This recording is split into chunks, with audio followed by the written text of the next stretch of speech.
목포 부동산 투기 의혹 사건으로 기소된 무소속 손혜원 의원의 첫 재판이 오늘 열렸습니다. 손 의원이 건네받은 도시재생 사업계획 문건이 보완 문서인지를 두고 뜨거운 법적 공방이 예상된 가운데 손 의원은 혐의를 부인했습니다. 노태우 전 대통령의 아들 재헌 씨가 5.18의 주범인 신군부 세력 가운데 최초로 5.18 민주묘지를 찾았습니다. 노 씨는 1시간가량 묘역을 둘러본 뒤 방명록에 진심으로 희생자와 유족분들께 사죄드린다고 적었습니다. 목포시가 지역경제 선순환을 위해 다음 주부터 지역사랑 상품권을 발행합니다. 상품을 사용할 수 있는 가맹점 확보가 성공의 열쇠가 될 것으로 보입니다.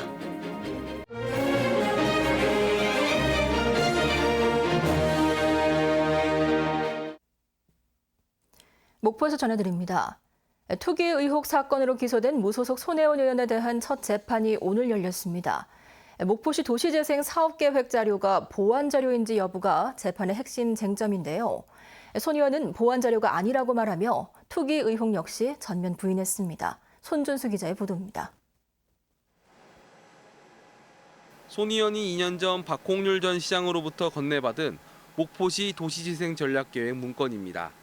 검찰은 이 문건이 공무상 비밀인 개발 계획을 담고 있어 보완 자료라고 판단했고, 손 의원이 이 문건을 이용해 차명으로 14억 원 상당의 부동산을 매입했다며 부패방지법 등으로 기소했습니다. 하지만 손 의원은 오늘 시작된 첫 재판에 출석해 범죄 사실을 모두 부인했습니다. 우선 도시재생 관련 문건은 보완 자료가 아니라는 증거가 있다면서 목포시 도시재생 사업은 이미 언론에 공개된 것이라고 주장했습니다. 대한민국 사법부가 진실을 명명백백 밝혀주실 걸로 믿고 들어갑니다. 이에 대해 검찰은 자료 내용이 언론에 보도됐다고 해도 해당 사업이 올해 4월 확정된 만큼 그전까지는 비밀성이 유지돼야 한다고 맞섰습니다. 손 의원의 다음 재판은 오는 10월 21일 열릴 예정입니다. 목포 문화재 거리에 대한 투기 의혹이 일어난 지 7개월. 문건의 보완성 여부를 두고 손 의원 측과 검찰의 치열한 법적 공방이 예상되고 있습니다. KBS 뉴스 손준수입니다. 노태우 전 대통령의 아들 노재헌 씨가 사흘 전 국립 5.18 민주묘지를 찾았습니다. 방명록에 희생자와 유족들에게 사죄한다고 썼는데요. 5.18 진압을 주도한 전직 대통령의 가족이 사과한 것은 이번이 처음입니다. 보도에 박지성 기자입니다. 5.18 민주화운동 당시 시민군 대변인으로 활동한 윤상원 열사의 묘역 앞에 한 남성이 무릎을 꿇고 고개를 숙였습니다. 5.18 민주화운동 무력 진압을 주도한 인물 가운데 하나인 노태우 씨의 아들 재헌 씨입니다. 재헌 씨는 지난 23일 오전 광주를 방문해 5.18 민주묘지를 참배하고 영령들의 명복을 빌었습니다. 헌화 분향하시고요. 여기 묘역에 올라오셔서 유공자 묘역 4곳 돌아다니면서 이제 무릎 꿇고 헌화하시고요. 참배에 앞서 재헌 씨는 방명록에 진심으로 희생자와 유족분들께 사죄드리며 광주 5.18 민주화 운동의 정신을 가슴 깊이 새기겠습니다라고 적었습니다. 재헌 씨는 아버지 노태우 씨의 뜻을 대신해 5.18 묘지를 참배한 것으로 알려졌습니다. 재헌 씨는 5.18 묘지 참배의 의미를 묻는 질문에 그냥 그대로만 받아들여주면 감사하겠다고 답했습니다. 5.18 단체들은 사죄가 진정성을 갖기 위해서는 노태우 씨가 직접 사과하고 5.18의 진실에 대해 고백해야 한다는 입장입니다. 그런 생각을 가졌다는 데는 좀 가상하기도 해요. 아버지를 이제 대신해 왔기 때문에 용서라든지 다른 의미를 둘 수는 없다. 5.18 민주화 운동을 무력 진압한 전두환 노태우 씨의 직계 가족 가운데 5.18 묘지를 찾은 건 노재헌 씨가 처음입니다. KBS 뉴스 박지성입니다. 오늘 오후 3시 25분쯤 해남군 송지면 송호해수욕장에서 나주의 한 중학교 2학년 학생들이 탄 고무보트 14대가 표류됐습니다.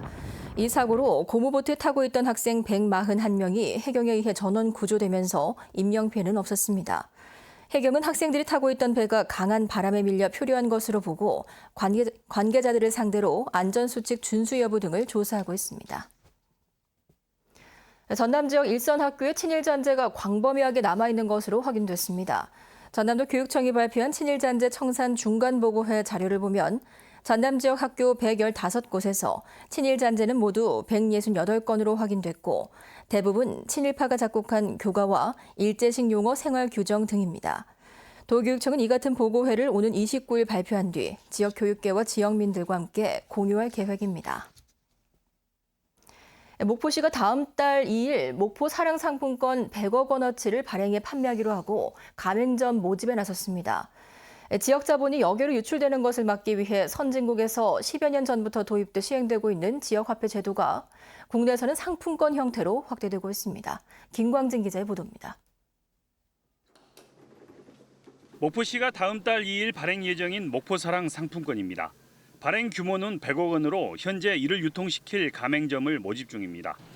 전통시장에서 사용해온 온누리 상품권과 비슷하지만 모든 가맹점에서 사용할 수 있다는 점에서 다릅니다. 그건 전혀 안 된다고는 할 수 없어요. 왜 그러냐면 명절 때도 보면 상품권으로 많이 갖고 가셔요. 그래서 저희는 괜찮아, 도움 돼요. 대형 마트 등에서 신용카드 결제 시 돈이 카드 회사가 있는 서울 등 외부로 유출되지만 지역 상품권을 사용하면 그 액수만큼 지역의 돈이 더 머물러 지역 경제의 선순환에 도움을 줍니다. 이 때문에 독일이나 영국, 미국 등에서는 10여 년 전부터 지역 화폐를 도입해 쓰고 있습니다. 문제는 상품권 거래가 가능한 가맹점 확보 방안. 목포시의 경우 가입 가능한 중소상점들은 11,000여 개인데 현재 가입한 점포가 30% 수준에 그쳐 자칫 시민 불편으로 이어질 수도 있기 때문입니다. 가장 중요한 게 지금 가맹점 수에 달려 있습니다. 시민 여러분들이 상품권을 들고 이렇게 집 밖에 나서면 우리 일상생활 속에서 이렇게 쉽게 접촉하는 그 모든 업종이 다 이렇게 가맹이 돼 주셔야 쓰시는데 불편함이 없고 또 자주 쓰시게 되시기 때문에요. 실제 경기 침체를 겪던 군산시는 1년 전 지역사랑 상품권을 도입해 8,400여 개의 점포가 가입했고 가맹점 매출액이 전년 대비 1,400억 원이나 증가하기도 했습니다. 목포시는 지역 상품권 효과를 높이기 위해 평상시에는 액면가의 6%, 명절에는 10%가량 할인 판매할 계획입니다. 전남도도 올해 지역사랑 상품권을 11개 시군에서 22개 시군으로 확대하고 농어민 공익수당도 상품권 지급을 추진키로 해 상품권이 지역 경제 활력의 버팀목이 될지 주목됩니다.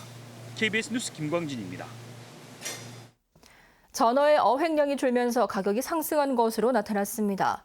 수협중앙회 전남본부의 자료를 보면 이번 달 강진과 고흥 등 6개 지역 수협에서 출하된 전어는 모두 9,300여 킬로그램으로 1년 전 어획량보다 절반에도 못 미치고 있고 이 때문에 평균 위판 가격은 1kg당 9,900원으로 65% 올랐습니다.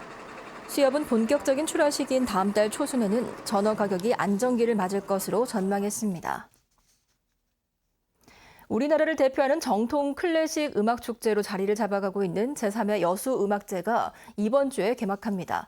여수음악제에는 KBS 교향악단과 함께 지역 음악 꿈나무들이 무대에 오르는데요. 막바지 연습이 한창인 현장을 이인수 기자가 다녀왔습니다. 100명이 넘는 연주자들이 KBS 교향악단 연습실을 가득 메웠습니다. 지휘자 요엘 레비의 손동작에 맞춰 일사불란하게 악기를 연주합니다.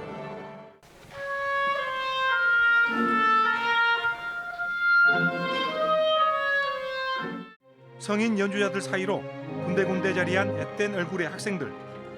지난 5월 엄격한 오디션을 거쳐 선발된 여수 지역 음악 꿈나무들입니다. 여수에서 석 달간의 교육을 마치고 서울 KBS 교향악단을 찾았습니다. 정식 무대에 오르기 전 자신들을 지도한 스승 교향악 단원들과 호흡을 맞춰보기 위해서입니다. 이들이 연주할 작품은 차이콥스키 교향곡 가운데 가장 극적인 작품으로 꼽히는 교향곡 4번. 완벽한 조화를 위해 무한 반복 연습을 합니다. 부족한 부분은 연습실에서 1:1 맞춤 교습이 진행됩니다. 같이 해보자. 시작. 그렇지, 잘했어. 연습은 불과 석 달. 길지 않은 시간이지만 교향악단원의 지도를 받은 학생들은 음악을 대하는 자세와 실력 모두 한 단계 성장했습니다. 정교하게 교육을 잘 해주세요. 활쓰기, 음정, 음의 색이 약하기 그런 것까지 다요. 뭔가를 같이 이루어낸다는 거에 대해 저한테도 큰 도전이었는데 애들이 너무 잘 따라와줘가지고 이번 주 잘 끝났으면 좋겠습니다. 30명의 음악 꿈나무들은 KBS 교향악단과 오는 29일 저녁 7시 30분 예울마루 대극장에서 제3회 여수음악제의 당당한 주역으로 개막 무대에 오를 예정입니다. KBS 뉴스 이인수입니다. 완도해양경찰서는 불법어구를 사용해 조업을 한 혐의로 완도 선박의 선장 60살 박모 씨 등 2명을 붙잡아 조사하고 있습니다. 박 씨 등은 어제 오전 9시 10분쯤 완도군 신지도 남쪽 해상에서 허가되지 않은 어구를 이용해 멸치 100kg을 잡은 혐의를 받고 있습니다. 조사 결과 박 씨 등은 최근 멸치가 증가하는 것을 보고 많은 양을 잡기 위해 불법 어구를 사용한 것으로 드러났습니다. 전남 지역의 작은 영화가 누적 관람객이 100만 명을 넘어섰습니다. 전남도는 지난 2015년 10월 장흥군에 문을 연 1호 작은 영화관 이후 진도와 완도 등에 차례로 건립해 현재 7곳이 운영되고 있고 이번 달 기준 전체 누적 관람객이 100만 1,500여 명으로 집계됐다고 밝혔습니다. 전남도는 귀농 귀촌하는 도시민들이 많아지면서 관람객 수가 증가하고 있다며 타 시군까지도 작은 영화관 사업을 확대할 방침입니다. 오늘 오전 5시 30분쯤 해남군 문내면 63살 김모 씨 소유의 단독주택에서 불이 나 1시간 20분 만에 진화됐습니다. 지금까지 목포였습니다.